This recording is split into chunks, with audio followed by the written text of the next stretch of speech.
Oke. Media jaringan part 2. Minggu lalu kita sudah belajar media jaringan part 1.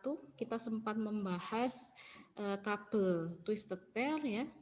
Nah, ada dua sebenarnya ya yang perlu dipelajari di media jaringan. Ini ada media jaringan guided dan unguided atau media jaringan terarah dan tidak terarah. Nah, media jaringan yang terarah ini menggunakan media kabel ya. Kabel kita sudah bahas twisted pair. Kemudian untuk yang nirkabel ya tentu saja menggunakan sinyal ya. Sinyal apa nanti kita pelajari. Oke. Nah, kita lanjut materi yang dulu-dulu ya. Kabel koaksial ya. Ini adalah salah satu media jaringan guided juga atau media jaringan terarah ya. Kabel koaksial. Nah, kabel koaksial ini seperti apa sih sebenarnya? Kalau mungkin dari namanya kabel apa ya Bu, kayak nggak pernah dengar ya. Tapi sebenarnya saya yakin semua dari kita sudah pernah melihat kabel koaksial ya. Secara fisik kabel koaksial ini adalah kabel yang memiliki bagian-bagian berikut ini, yaitu konduktor koper ya.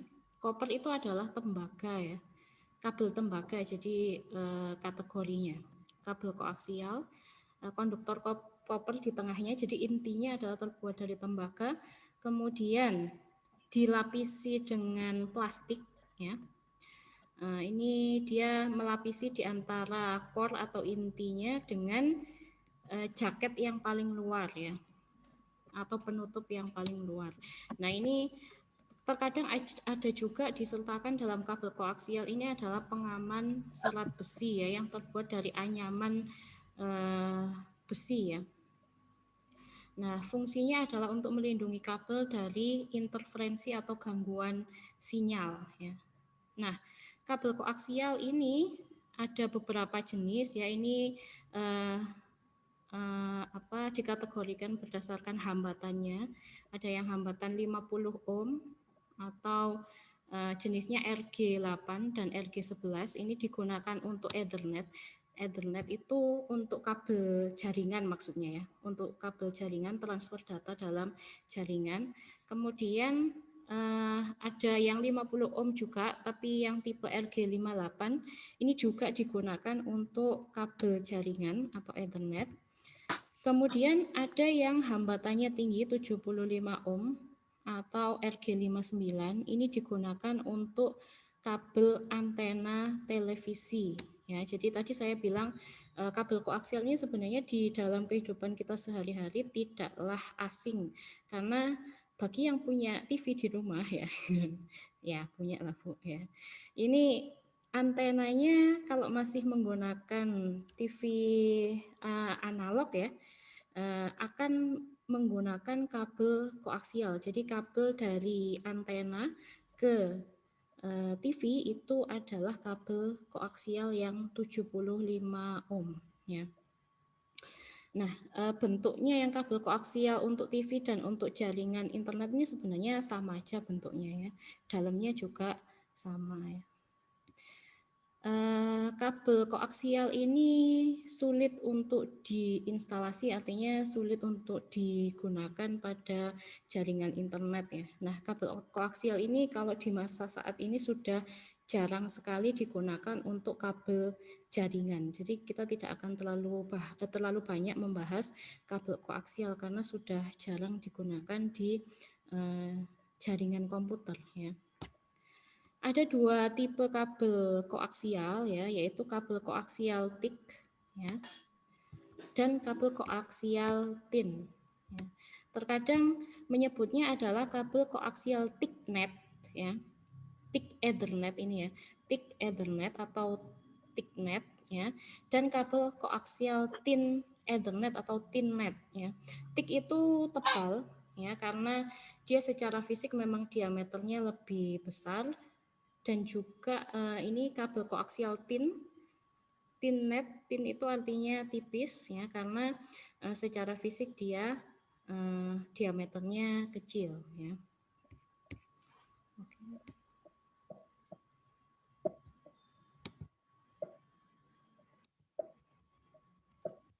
Lanjut.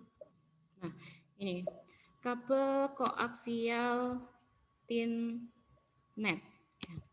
Kabel koaksial, kalau koaksial tulisan bahasa Inggrisnya kayak gini ya. Koaksial thin Ethernet atau thin net atau biasa juga disebut dengan 10/2 ya, istilah resminya istilah resminya adalah 10/2 ya. Harganya murah, pemasangannya mudah dan jarak jangkauannya adalah sekitar 200 meter. Artinya antara satu perangkat dengan perangkat yang lain ini jaraknya maksimal adalah 200 meter atau sebenarnya hanyalah 185 meter ya. Nah, inilah asal angka 2 di sini ya adalah dari jaraknya ini ya. 10 ini kecepatannya sebenarnya. Kecepatan transfernya adalah 10 Mbps ya. Kemudian base itu artinya baseband ya. 2 itu adalah jaraknya 200 meter. Nah, ini wujudnya ya. Wujudnya kabel koaksial apabila dibuka, dikupas kulit-kulitnya ya. Jadi ada konduktor tembaga atau copper conductor ya, ini inti kabelnya. Kemudian ada plastik insulation atau isolasi plastik ya. Kemudian ini untuk menahan interferensi, ini juga pelindung berupa anyaman tembaga, ini juga untuk menahan interferensi ya. Dan terakhir adalah pelindung yang paling luar ya. Biasanya terbuat dari plastik atau karet ya, bisa. Kemudian ada kabel koaksial yang thick Ethernet atau thicknet 10/5 ya. Kecepatannya 10 Mbps, baseband, dan jarak terjauhnya adalah 500 meter. Ya. Nah, ini jangkauannya hingga 500 meter. Nah, kemudian dia bisa menghubungkan lebih banyak PC ya. Kemudian pemasangannya lebih sulit karena memang penampang kabelnya ini agak tebal ya, ada bermacam-macam lapisan, dan juga harganya lebih mahal karena memang jarak jangkauannya juga lebih jauh ya. Nah, ini sebenarnya intinya hampir sama aja ya, ada copper conductor, ada plastic insulation, tapi ada tambahan aluminium foilnya ini, kemudian ini anyaman tembaganya juga ada 2 ya, ada 2, kemudian baru jaket yang terluar. Jadi memang biasanya kalau kabel itu kenapa bisa menjangkau lebih jauh, karena memang dia diberikan pelindung yang lebih ekstra ya, itu. Oke. Kemudian untuk konektor yang digunakan pada kabel koaksial thicknet dan thinnet ya, ini konektornya sama sih ya. Ini namanya adalah konektor BNC ya, BNC konektor. Ini seperti ini, kayak gimana bentuknya? Kayak gimana ya? Sama dengan kalau kamu lihat antena TV itu ya, kabel antena TV itu kan ada konektornya ya. Ya, konektornya seperti itu ya. BNC konektor. Ini yang satu single ya. Kemudian ada juga yang T konektor seperti ini. Ini kenapa kok ada 3 ujung? Ini karena memang dia bisa menghubungkan 3 kabel ya. Ini sebenarnya ini satu kabel dari sini, kemudian satu kabel masuk ke sini, dan ini baru masuk ke perangkatnya. Ya. Itu. Jadi dia bisa ada menyambungkan persimpangan kabel BNC-T konektor. Oke. Kemudian, ini siapa ya yang coret-coret? Jangan dicoret-coret ya. Kemudian, nah ini karena tadi saya bilang sekarang sudah jarang digunakan ya kabel koaksial ini. Kita untuk jaringan lebih sering menggunakan kabel twisted pair atau kabel fiber optik ya. Nah, untuk bisa mengakomodasi jaringan yang menggunakan media kabel koaksial, ini ada konverternya ya. Jadi BNC itu RJ45 converter ya. Kalau kamu ingat kemarin kabel twisted pair itu menggunakan konektor namanya RJ45 ya. Jadi kalau ada dua jaringan, yang satu menggunakan media kabel koaksial, yang satu menggunakan twisted pair, nah ini bisa dihubungkan menggunakan konverter ini ya. Jadi masuk satu dari kabel koaksial, kemudian keluarnya ini kabel twisted pair ya. Jadi bisa dihubungkan dua jaringan yang berbeda media ya. Nah, lanjut kita ke kabel fiber optik ya. Kabel fiber optik ini memiliki harga yang lebih mahal, tetapi cukup tahan terhadap interferensi gelombang elektromagnetik dan mampu beroperasi dengan kecepatan tinggi ya. Kecepatan tingginya seberapa? Kecepatannya sampai lebih dari 100 Mbps ya, 100 megabit per second ya. Itu kalau internet itu udah cepet banget itu ya, sudah cepat sekali. Itu kamu download film itu cuman, kalau filmnya 1 giga ya, itu cuman butuh berapa, 10 detik ya, ngeklik langsung selesai ya. Surga itu, surga dunia ya. Nah, itu kabel fiber optik bisa menjangkau sampai lebih dari 100 Mbps ya, dan kapasitas data yang besar ya. Nanti kita bicara bandwidth juga ya. Jenis kabel fiber optik yang perlu kamu ketahui ada dua, ada single mode dan multi mode ya. Single mode ini adalah kabel serat optik yang core-nya itu hanya satu ya, dan berdiameter kecil ya. Jadi 8,3 sampai 10 mikron. Itu lebih tipis dari sehelai rambut ya. Ya.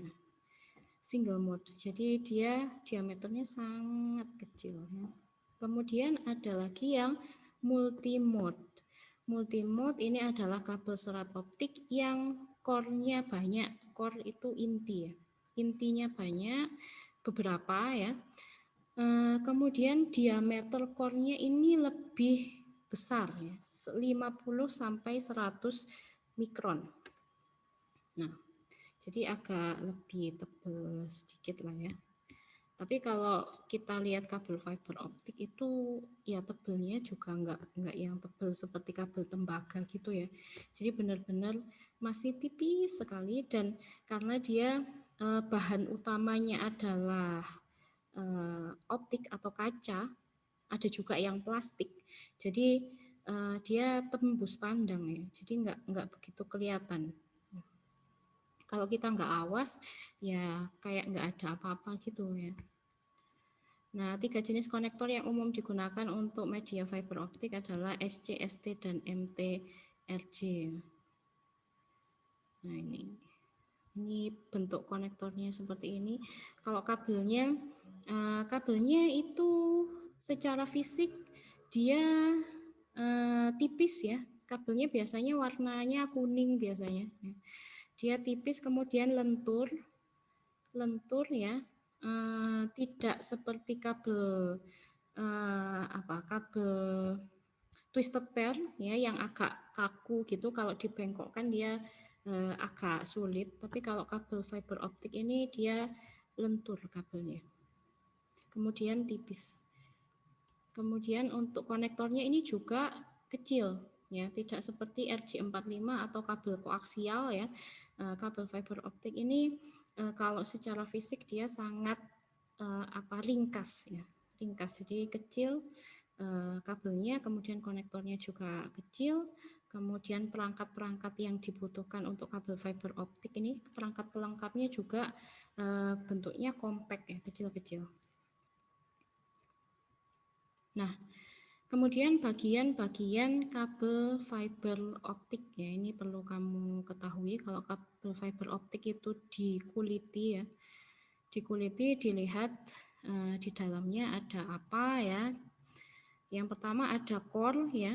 Core atau inti, ini media utama yang membawa sinyal data. Nah, perlu diketahui kalau kamu kemarin lihat video kabel fiber optik, itu data yang dihantarkan atau sinyal data yang dihantarkan oleh kabel fiber optik itu adalah sinyal yang berbentuk apa? Bentuk sinyalnya apa? Cahaya. Iya, betul. Sinyal cahaya ya. Nah, itulah mengapa dia bisa sangat cepat ya, karena yang berjalan di dalam fiber optik itu adalah cahaya ya. Nah, utamanya ini ya, yang tempat cahaya itu berjalan itu adalah core namanya atau inti. Semakin besar diameter core-nya, akan semakin banyak data yang dapat dikirim secara bersamaan ya. Kalau kamu lihat kemarin videonya itu juga sebenarnya kabel fiber optik itu kan dia bekerjanya dengan pembiasan cahaya ya, atau pembelokan cahaya. Jadi semakin besar core-nya, maka semakin banyak data yang bisa berjalan di dalam core itu ya. Jadi dia kalau apa itu namanya, pembiasannya itu enggak benar-benar sama ya, karena kan bisa jadi ada yang dia kayak gini ya lewatnya jalannya, ada juga yang beda gini ya. Nah, itu bisa. Ya, jadi secara simultan atau secara bersamaan dia bisa membawa beberapa data. Ya, semakin besar core-nya, maka data yang bisa dikirimkan semakin banyak. Ya. Nah, yang besar core-nya, tipe kabelnya adalah yang multi core itu tadi. Ya. Nah, bahan utama core kabel fiber optik ini adalah bisa kaca ya, bisa juga plastik ya. Biasanya kaca sih yang seringnya. Kemudian cladding ya, cladding ini adalah lapisan tipis yang membungkus fiber core atau ya core-nya lah, membungkus core-nya ya. Nah, biasanya bahannya juga kaca atau plastik ya. Nah, ini ya, jadi cladding itu dia menempel di core, dan cladding ini tidak terlihat bentuknya, dia tembus pandang, nggak ada warnanya ya, jadi nempel, benar-benar nempel dengan si core-nya ya. Nah, ini fungsinya adalah untuk memerangkap cahaya ya. Ini sebenarnya di video sudah dijelaskan ya. Jadi cahaya itu kan dia dipantul-pantulkan di dalam sini ya, dalam core-nya ini. Nah, agar cahaya itu nggak keluar ya, keluar dari core itu dihalangi oleh si cladding ini. Cladding itu sangat penting ya, cladding ini. Kalau nggak ada cladding ini cahayanya keluar dari core-nya ya. Jadi dia nempel, benar-benar nempel dengan core. Kayak apa ya? Kayak semacam gel yang sudah mengering gitu loh. Jadi dia bisa di apa namanya, lentek kalau bahasa Indonesia, di bisa dihilangkan lah ya. Kupas. Ya, dikupas, bisa dikupas. Dan dia benar-benar kayak lem. Kamu tahu lem Alteco ya. Lem Alteco kalau sudah mengering kan dia bisa dikupas dan nggak kelihatan warnanya transparan. Nah, seperti itu cladding. Core-nya itu kecil ya, kemudian cladding-nya ini nempel. Jadi sebelum kabel fiber optik itu dipasangi konektor ya, atau disambung atau ya diproses lah ya, si cladding ini harus dikupas ya, dikupas terlebih dahulu. Ngupasnya bisa dengan alat untuk menguliti kabel ya, gitu. Kemudian coating. Ya, coating ini lapisan tipis yang menyelimuti core dan cladding, biasanya bahannya dari plastik. Ya, jadi di luar sini ya. Inilah ya. Ini ya. Ini coating ya. Bisa dari plastik. Ya kayak gimana ya, kayak kabel biasa. Kabel biasa itu kan di luarnya juga ada selimutnya ya, coatingnya ya. Bisa dari ya plastik biasanya memang. Kemudian ada tambahan strengthening fiber. Nah, ini enggak semua ya, tidak semua kabel fiber optik itu ada strengthening fibernya. Biasanya kabel optik yang outdoor ya, jadi ada yang indoor, ada yang outdoor. Yang outdoor yang biasa dipasang di tiang atau di bawah tanah ya, atau di bawah laut. Nah, ini pelindungnya harus ekstra ya. Kalau yang bentuknya seperti ini kabel fiber optik indoor ya, untuk dalam ruangan yang tidak terlalu terekspos dengan panas atau ya lingkungan lah ya, nggak terlalu. Nah, kalau yang dia dipasangnya itu di underground atau bahkan underwater ya. Nah, itu benar-benar pelindungnya harus kuat ya. Salah satunya adalah strengthening fiber atau Kevlar fiber, berfungsi untuk menguatkan kabel dan mengamankan dari kepatahan ya. Nah, ini macam-macam sih bahannya, bisa jadi besi atau yang lain lah ya, atau plastik yang lebih tebal ya. Itu kemudian yang paling luar adalah jaket insulation atau jaket insulation luar terbuat dari teflon atau PVC ya. Jadi yang paling luar ya, yang paling kuat biasanya memang agak keras ya. Kalau yang kabel fiber optik outdoor ya, itu biasanya diameternya besar dan juga dia kaku memang ya, agak kaku. Kecuali yang indoor itu dia nggak ada strengthening fibernya, nggak ada jaket terluarnya pun hanya terbuat dari karet atau plastik aja, jadi mudah dibengkok-bengkokkan. Tapi kalau yang untuk outdoor, nah ini beda lagi. Jadi kalau outdoor itu memang pelindungnya ekstra ya.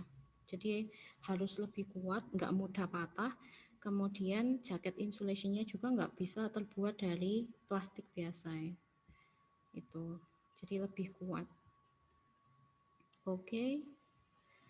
Nah, keuntungan menggunakan kabel fiber optik.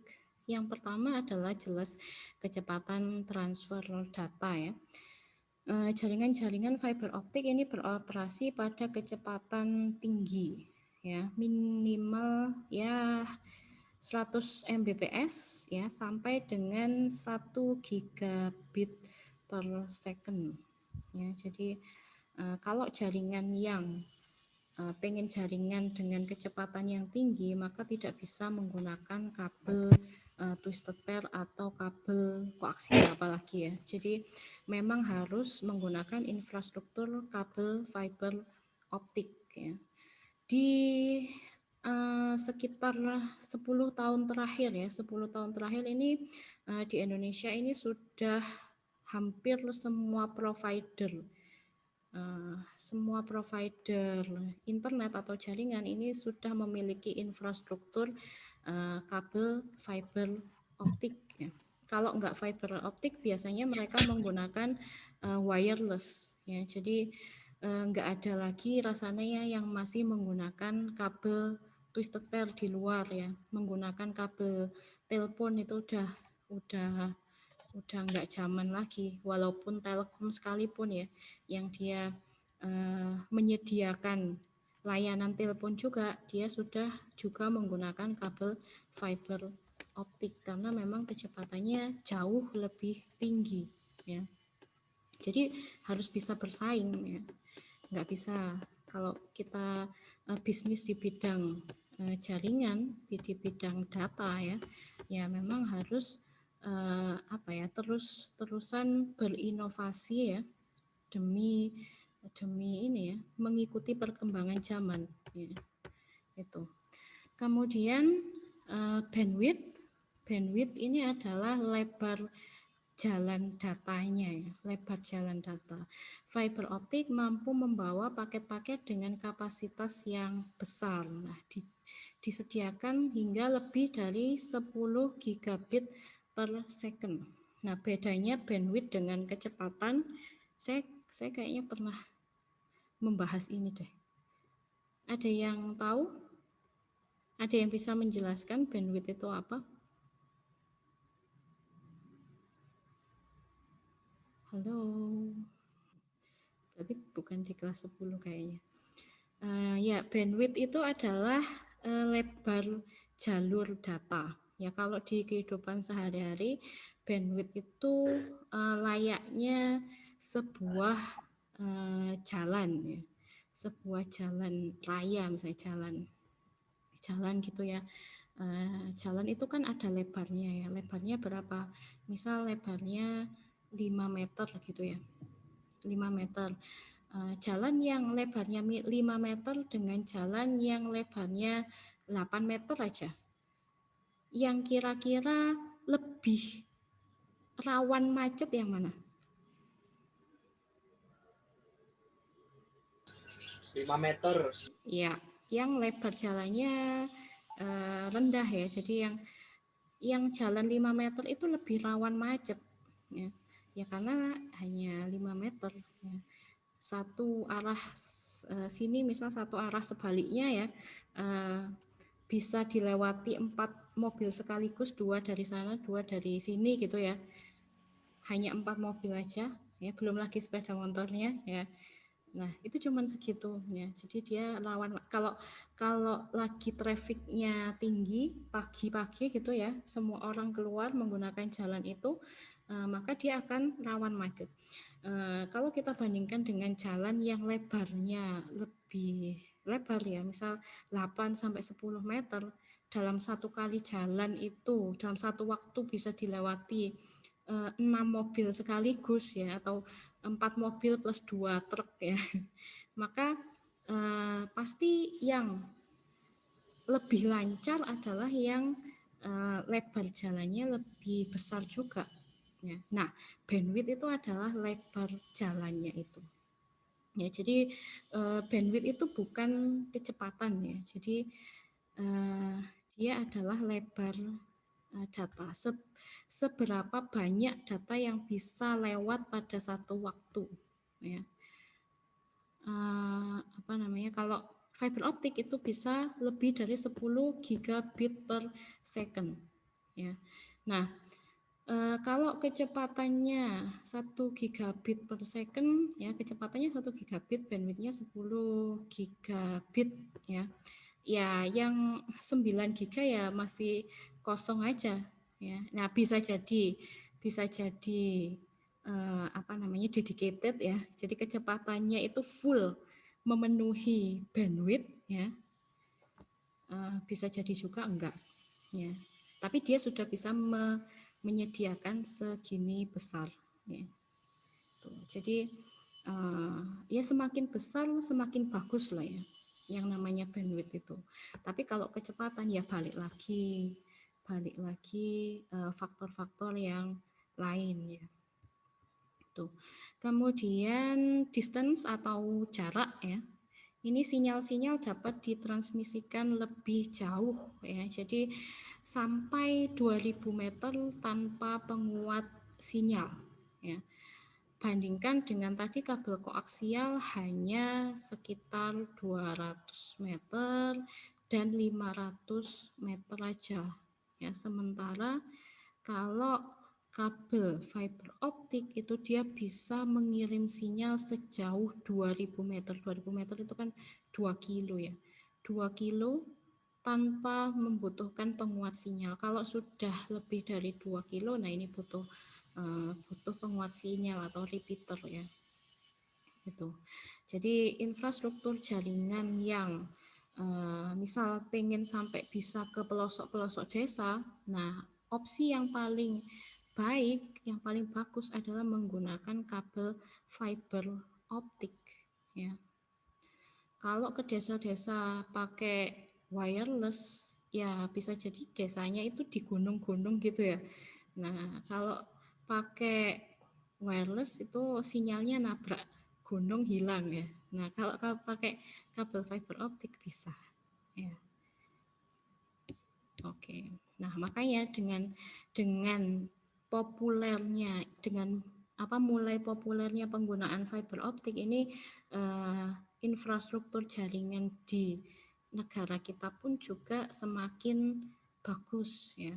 Kalau dulu nggak ada ya kabelnya. Kabelnya masih pakai twisted pair, koaksial itu ya.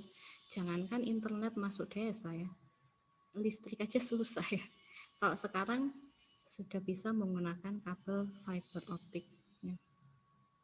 Resistance atau ketahanan ya, daya tahan kuat terhadap gangguan sinyal elektromagnetik yang dihasilkan dari perangkat-perangkat elektronik lain seperti radio, motor listrik atau bahkan kabel-kabel transmisi lain di sekelilingnya. Ya. Ya, jadi dia lebih tahan terhadap gangguan sinyal. Jadi kalau kalau di lingkungan luar itu ya, di lingkungan luar itu kan banyak sinyal-sinyal yang juga saling mengirimkan data ya, yang sedang mentransmisikan data, sinyal radio ya. Kemudian ada juga semacam kalau motor listrik ini kan dia menghasilkan gelombang elektromagnetik juga ya. Nah, itu bisa jadi interferensi. Kemudian kabel-kabel lain, misalnya di tiang kabel fiber kabel jaringannya ini juga ada kabel listrik juga ya. Biasanya kan memang di apa ditaruh di kabel listrik ya. Jadi ada kabel listrik, ada kabel telepon, ada kabel apalagi ya, kabel internet ya.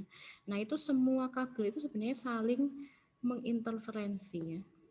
Ya, kita aja manusia nggak bisa lihat gelombang yang dihasilkan di situ ya. Tapi sebenarnya di luar kabel itu pun banyak gelombang-gelombang yang lain gitu. Nah, kabel fiber optik ini tahan terhadap gangguan sinyal dibandingkan dengan kabel yang lain gitu ya.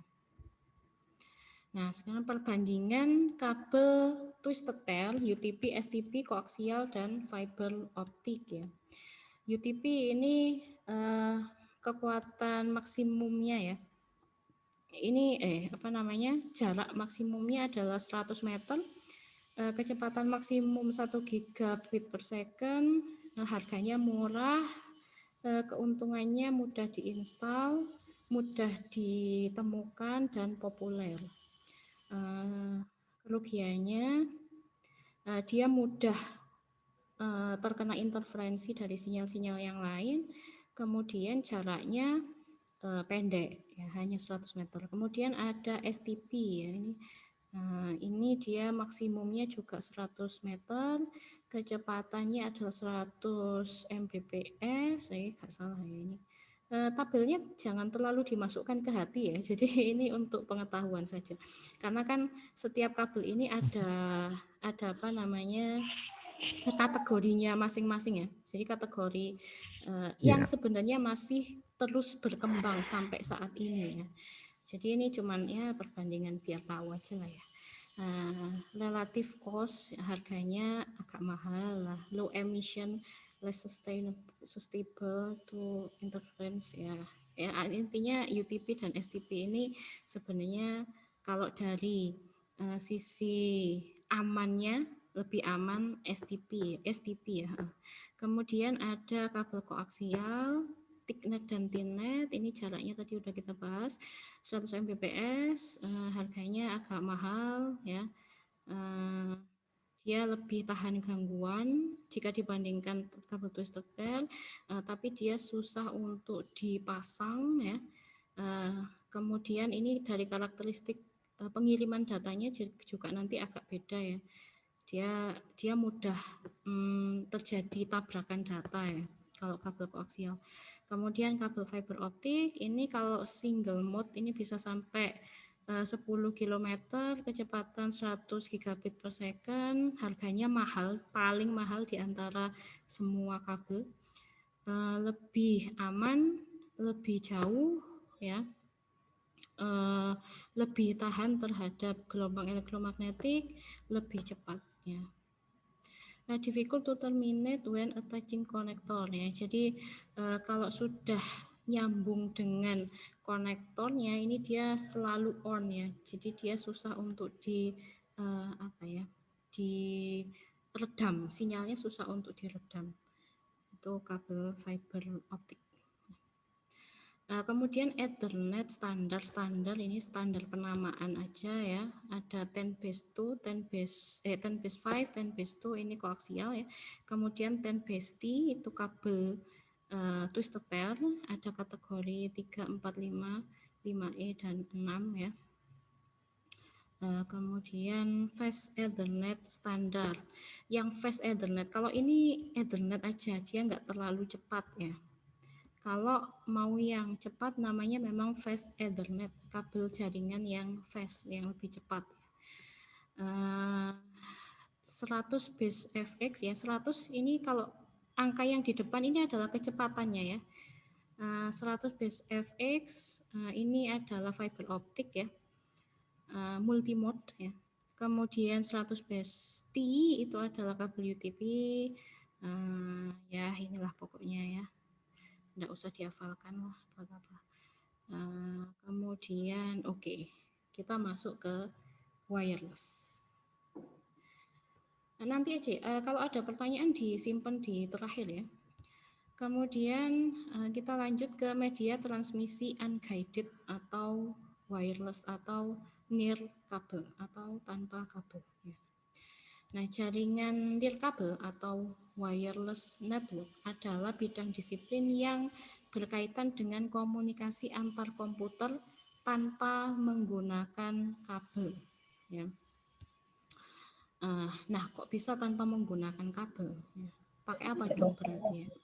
Implementasi gelombang radio. Jadi dia medianya adalah gelombang radio atau bahasa Inggrisnya adalah radio wave. Ya, jadi kalau kamu mendengar gelombang radio itu bukan selalu berarti gelombang untuk mendengarkan siaran radio, ya. Jadi gelombang radio itu fungsinya macam-macam, ya. Salah satunya adalah untuk pengiriman data pada jaringan komputer, ya. Untuk keperluan ini, ya, gelombang radio untuk keperluan komunikasi antara lain, ya, komunikasi radio, ya, mendengarkan radio itu, kemudian pakai HT, kemudian radio yang kamu yang pakai Roger itu, ya, itu juga komunikasi radio, kemudian komunikasi satelit, ya, kemudian Bluetooth itu juga radio, gelombang radio atau radio wave, kemudian WiFi. WiFi adalah untuk data jaringan komputer, ya. Proses penyampaian data dilakukan melalui udara, ya, dengan memanfaatkan gelombang elektromagnetik, ya. Jadi sebenarnya gelombang radio itu termasuk gelombang elektromagnetik. Jadi yang hierarki yang paling atas itu adalah gelombang elektromagnetik. Nah, di dalam gelombang elektromagnetik itu punya bermacam-macam spektrum, ya. Spektrum. Ada gelombang radio, ada gelombang inframerah, ada sinar gamma, ya, ada apalagi UV dan lain sebagainya. Itu termasuk gelombang elektromagnetik. Nah, yang dimanfaatkan untuk komunikasi itu adalah yang radio, ya. Sama, ya, radio frekuensi dengan gelombang radio atau radio wave ini maksudnya sama. Jadi jangan bingung. Pokoknya yang ada radio-radionya itu untuk komunikasi. Dia termasuk ke dalam spektrum gelombang elektromagnetik. Jangan bingung. Jadi yang paling atas itu gelombang elektromagnetik. Gelombang elektromagnetik itu bermacam-macam spektrum. Salah satunya adalah radio wave atau gelombang radio yang kita gunakan untuk berkomunikasi secara wireless, ya. Biasanya gelombang elektromagnetik yang digunakan untuk komunikasi radio itu adalah di frekuensi 2,4 GHz dan 5 GHz ya. Ini RF itu radio frekuensi atau gelombang radio, ini ada di sini 2,4 GHz dan 5 GHz yang kita gunakan untuk jaringan komputer ya. Itu. Oke. Nah, kenapa sih kok sering menyebut Wi-Fi ya? Bacanya yang benar Wi-Fi ya, bukan Wi-Fi ya. Wi-Fi atau wireless fidelity adalah nama lain yang diberikan untuk produk yang mengikuti spesifikasi IEEE 802.11 ya. Jadi ini standar IEEE ya 802.11 ini adalah untuk perangkat-perangkat jaringan nirkabel ya, atau biasa juga disebut dengan Wi-Fi ya. IEEE itu apa ya? Kalau kita belajar komunikasi data secara lebih dalam, itu kita pasti akan mau tidak mau bertemu dengan IEEE ya. Institute of Electronics and Electrical Engineers ya. Mereka ini organisasi praktisi elektronika dan elektro yang biasanya mengeluarkan standar-standar terhadap perangkat-perangkat komunikasi ya, komunikasi data. Sebagian besar pengguna komputer lebih mengenal istilah Wi-Fi card atau Wi-Fi adapter dibandingkan dengan 802.11 card atau adapter. Walaupun sebenarnya perangkat Wi-Fi itu ya ini adalah perangkat-perangkat dengan standar IEEE 802.11 ya. Itulah asal kata dari Wi-Fi ya, wireless fidelity. Waduh. Kemudian keuntungan penggunaan jaringan apa tadi wireless. Yang pertama adalah menghemat penggunaan kabel. Maaf ya, saya minum dulu.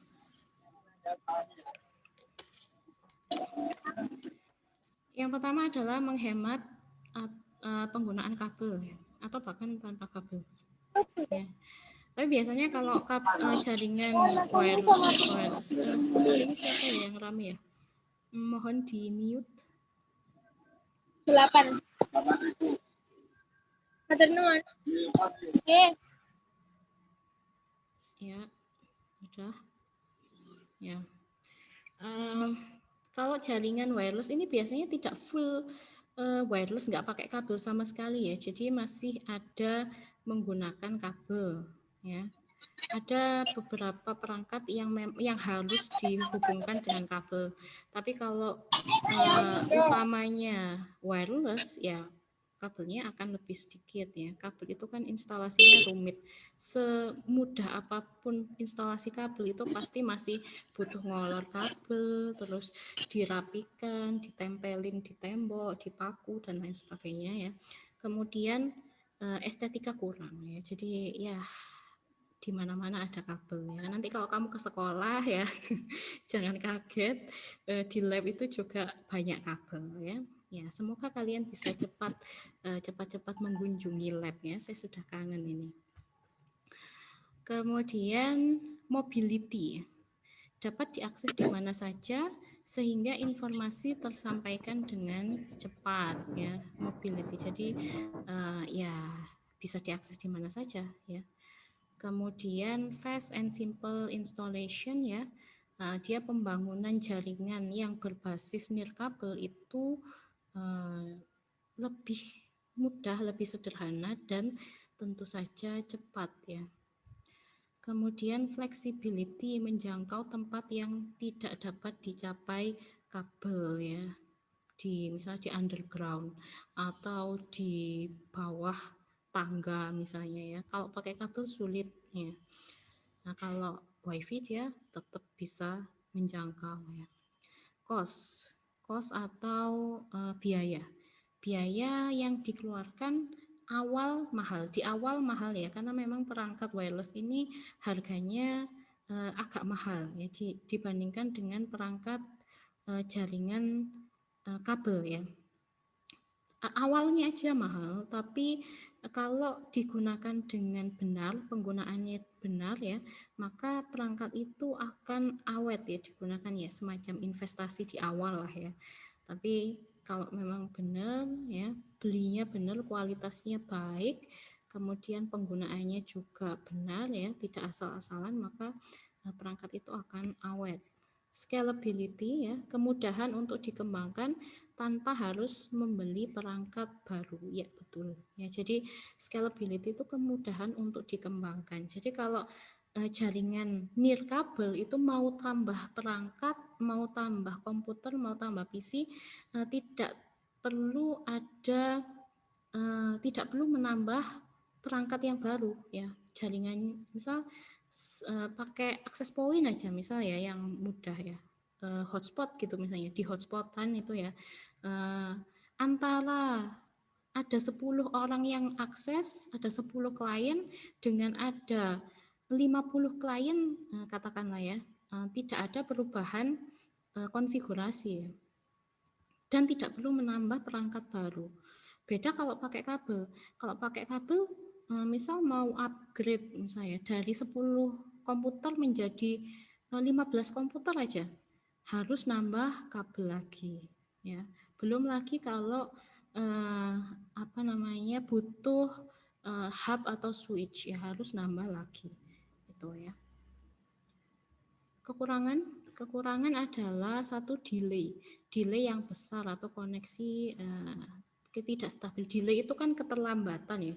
Jadi kalau misalnya ini sambil ngecek jaringanmu ya, jaringanmu itu delaynya besar. Ini saya ngomong kayak gini ya, saya sudah ngomong halo gitu ya.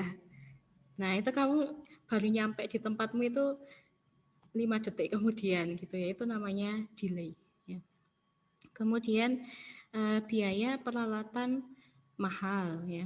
Kelemahan ini dapat dihilangkan dengan mengembangkan dan memproduksi teknologi komponen elektronika sehingga dapat menekan biaya jaringan. Jadi seperti yang saya bilang tadi, ini kalau alatnya mahal itu ya memang bisa disikapi sebagai kelebihan, bisa juga dilihat sebagai kekurangan ya. Memang di awal alatnya mahal, beli antena, beli akses point, beli apalagi repeater dan lain sebagainya ya itu. Tapi kalau sekarang semakin berkembang ya, harga perangkat wireless itu juga semakin rendah ya. Jadi teknologi komponen elektronika itu semakin berkembang, maka harga-harga perangkat jaringan juga semakin turun ya. Ya bagus itu namanya. Adanya masalah propagasi radio seperti terhalang ya, karena memang yang dihantarkan adalah sinyal ya, dan sinyal radio itu tidak bisa berbelok ya. Jadi dia jalannya lurus ya. Jadi lurus tidak bisa belok-belok gitu, nggak bisa ya. Jadi misal lurus, namanya line of sight ya, loss line of sight antara satu titik A dan titik B ya, itu harus lurus ya. Misal saya gambarin deh. Misal ini ada satu titik, kemudian ini satu titik lagi, ini titik pengirim dan ini titik penerima ya. Nah ini tuh sinyal itu harus lurus gini. Maafkan gambar saya yang tidak lurus ya, tapi ini anggap aja ini lurus. Ini harus lurus ya, sejauh apapun itu ya. Gelombang radio itu pasti jalannya lurus, dia tidak bisa misal belok gini, nggak bisa ya. Misal di sini ada pohon, ya udah dia akan nabrak ya. Itu ketika sudah selesai nabrak, nah di sini sinyalnya akan berkurang itu ya. Terhalang, terpantul, dan banyak sumber interferensi ya. Bisa jadi terpantul juga ya, dan banyak sumber interferensi seperti saya bilang tadi. Di lingkungan luar sana itu ada banyak sinyal radio, ada banyak gelombang elektromagnetik yang saling mengganggu satu sama lain ya. Nah ketika ada sinyal yang sudah terinterferensi, nah dia akan berkurang ya. Nah, bisa jadi datanya korup, bisa jadi aksesnya menjadi lambat, ya kayak gitu. Keamanan atau kerahasiaan data kurang terjamin ya, ini iya juga ya. Jadi kalau kita mau melakukan serangan jaringan ya, satu hal yang paling penting itu adalah kamu antara si penyerang dengan si target itu harus berada pada satu jaringan yang sama ya. Ini misal penyerang ya, ini ada target, ini si hacker, ini targetnya. Nah, dia itu harus berada pada satu jaringan yang sama. Nah, kalau misal kamu ngopi-ngopi ya, ada hotspotnya ya di sini hotspot. Ada hotspotnya, ini pakai sinyal ya. Dalam satu ruangan menggunakan sinyal yang sama, maka akan sangat mudah sekali bagi penyerang itu untuk melakukan serangan ke target ya itu. Nah, salah satu kekurangannya si jaringan wireless itu adalah keamanan dan kerahasiaan data kurang terjamin. Kenapa? Karena datanya bisa jadi satu ya. Semua sinyal datanya nggak terlindungi apapun ya. Ya bisa aja diambil ya. Beda kalau pakai kabel. Kalau pakai kabel, koneknya harus pakai kabel ya. Kalau ada orang yang mau attacking, mau ada orang yang menyerang, maka orang itu harus punya kabel juga untuk bisa connect ke dalam jaringan yang sama ya. Itu tuh ya. Kalau memang di tempat yang publik ya, kalau kita hotspotan di jaringan yang terbuka untuk semua orang, memang ada baiknya kita tidak mengakses service-service atau layanan-layanan yang yang riskan ya, misal yang pribadi lah ya, misal m-banking, mobile banking, internet banking itu jangan sampai diakses di jaringan yang terbuka seperti hotspot misalnya, yang tidak terpercaya ya, karena sangat-sangat berbahaya. Oke. Lanjut. Topologi jaringan nirkabel. Ya ini udah lama. Dikit lah. Topologi jaringan nirkabel ya ada dua, ad hoc dan infrastruktur ya. Kita lihat ad hoc atau point to point ya. Mode ad hoc ini memungkinkan hubungan antar komputer pada jaringan WLAN. WLAN itu wireless local area network ya. Jadi LAN yang tanpa kabel. Tanpa melalui suatu akses point ya. Akses point itu titik akses ya. Jangan bingung kalau saya bilang akses point itu biasanya dia adalah perangkat yang fungsinya menyebarkan sinyal ya. Nah, ini ad hoc itu kayak gini. Jadi antara ada laptop, komputer ya, semuanya bisa memancarkan sinyal sinyal radio ya, wifi ya. Ini sudah bisa saling berkomunikasi tanpa ada perangkat tambahan karena di dalamnya sudah ada adapternya ya. Ini ya, bisa langsung tanpa ada akses point khusus ya. Nah, bedanya dengan yang infrastruktur ini ya, atau basic service set. Nah, ini kalau infrastruktur ini harus ada akses pointnya, ada titik aksesnya di sini.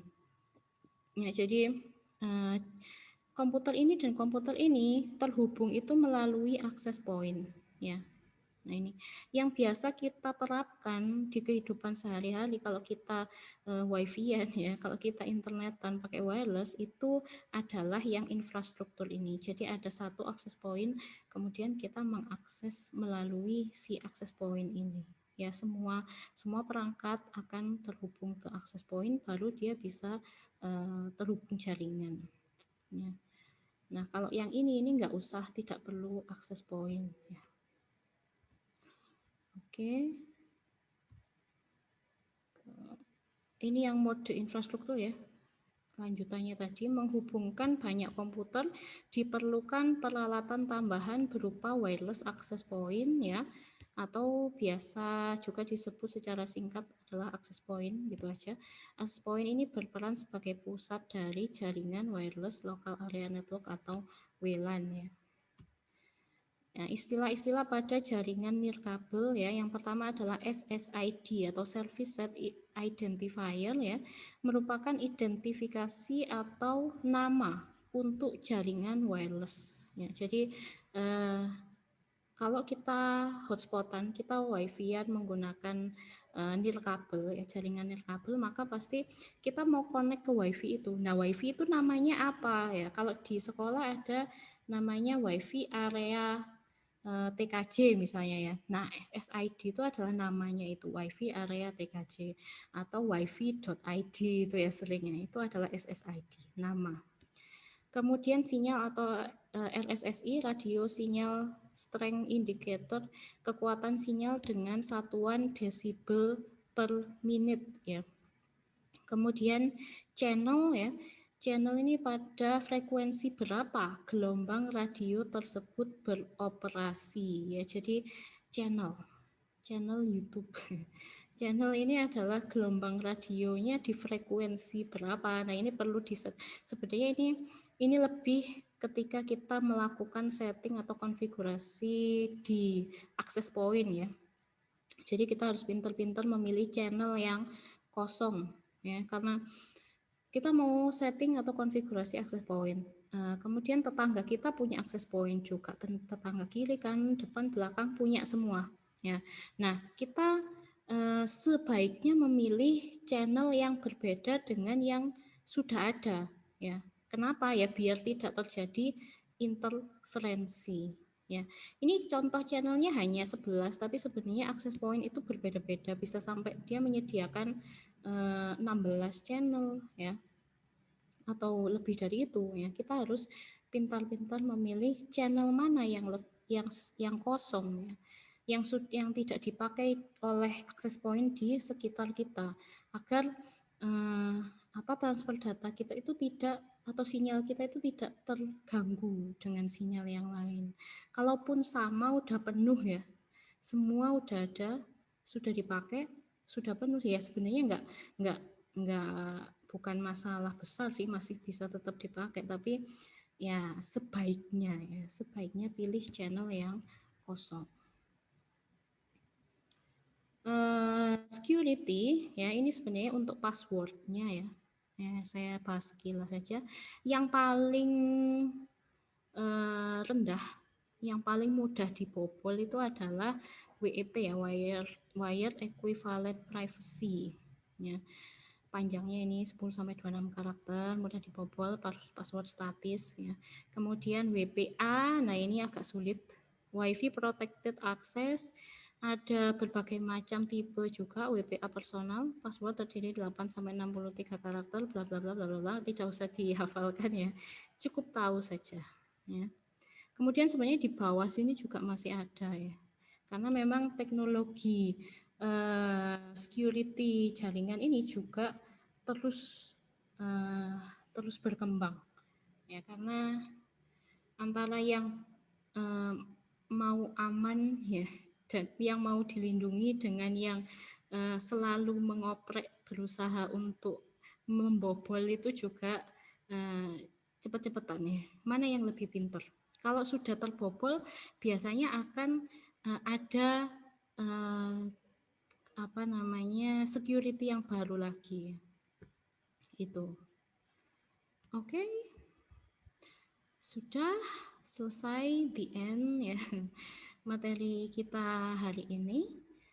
Silahkan apabila ada yang mau bertanya.